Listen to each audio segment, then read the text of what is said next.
Estar perto de Jesus não garante salvação.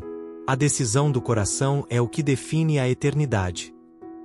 Você já percebeu que duas pessoas podem estar no mesmo lugar, ouvindo a mesma mensagem, louvando o mesmo Jesus, e ainda assim terem destinos eternamente diferentes?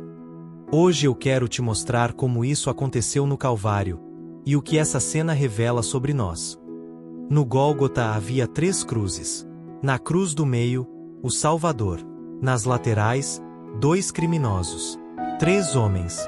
A mesma sentença. O mesmo sofrimento. Mas 2 destinos completamente diferentes. O Calvário não era apenas um lugar de execução. Era um cenário de revelação. 3 cruzes levantadas contra o céu. Na cruz central, o Filho de Deus, injustamente condenado. À direita e à esquerda, homens culpados, pagando por seus crimes. Marcos nos diz que ambos zombavam de Jesus. Isso é importante dizer. O ladrão que foi salvo não começou diferente. Ele não era melhor. Não era mais sensível. Não era mais espiritual. Ele começou igual, mas algo mudou. E essa mudança aconteceu enquanto ele estava sofrendo. Às vezes, é na dor que o coração finalmente enxerga. Enquanto tudo está confortável, o orgulho governa. Enquanto tudo parece sob controle, Deus é ignorado. Mas quando o chão desaparece, quando a dor aperta, quando o futuro parece curto, o coração fica exposto. Talvez aquele homem tivesse vivido uma vida inteira sem pensar em Deus. Talvez sua história fosse marcada por violência, escolhas erradas, sobrevivência. Mas na cruz, ele percebeu que estava diante de algo maior do que ele.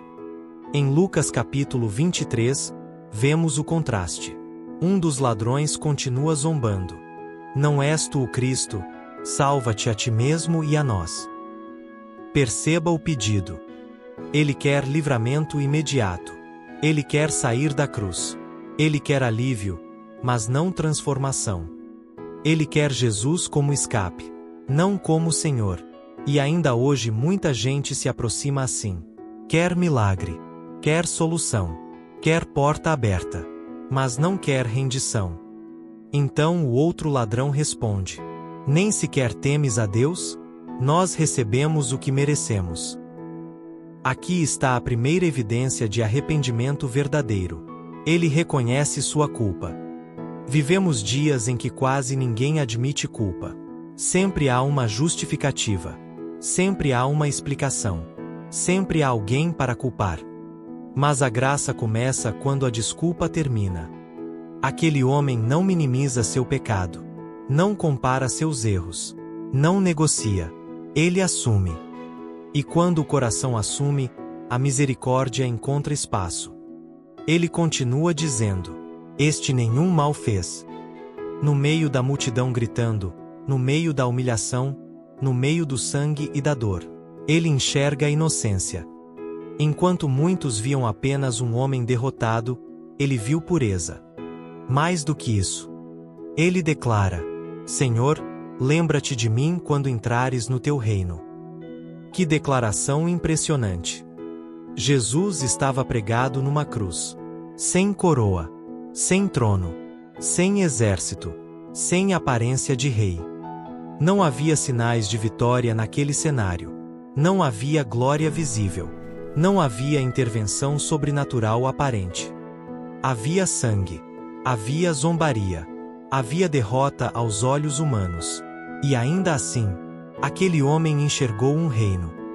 Isso é fé. Fé não é acreditar quando tudo parece glorioso. É reconhecer realeza mesmo quando tudo parece derrota. Talvez hoje sua vida não pareça um reino. Talvez pareça fracasso. Talvez pareça disciplina. Talvez pareça consequência. Mas o mesmo Cristo que parecia vencido, era o Rei eterno. Ele não pede para descer da cruz. Ele não exige um milagre. Ele não impõe condições. Ele diz apenas: lembra-te de mim. Isso é humildade absoluta. Ele sabia que não merecia nada. E é exatamente aí que a graça age. Jesus responde: Hoje estarás comigo no paraíso. Jesus disse hoje, sem espera, sem intervalo, sem purificação posterior. Um homem que merecia condenação, recebe comunhão eterna.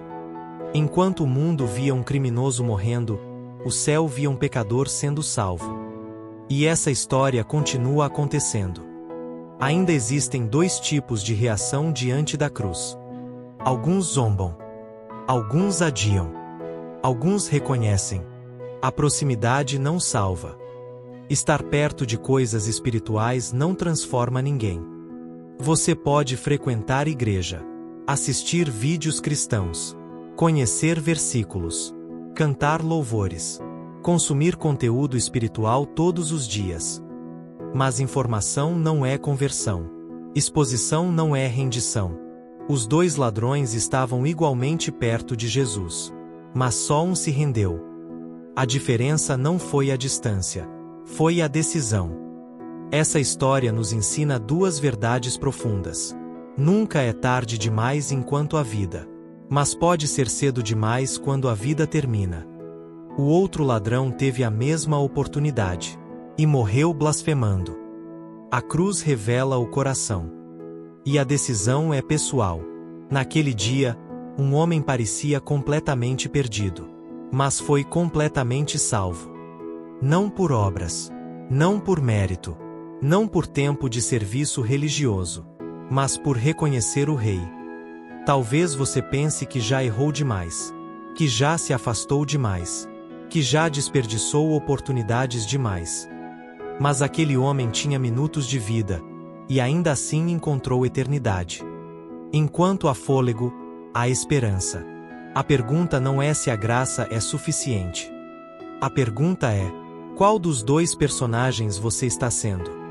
O que zomba? O que adia? Ou o que se rende? Hoje, a cruz continua levantada, e a decisão continua sendo sua. Se essa mensagem falou com você, escreva nos comentários. Eu escolho a cruz. Eu escolho Jesus. E compartilhe este vídeo com alguém que precisa lembrar que ainda há esperança. Que Deus te abençoe, e até o próximo vídeo.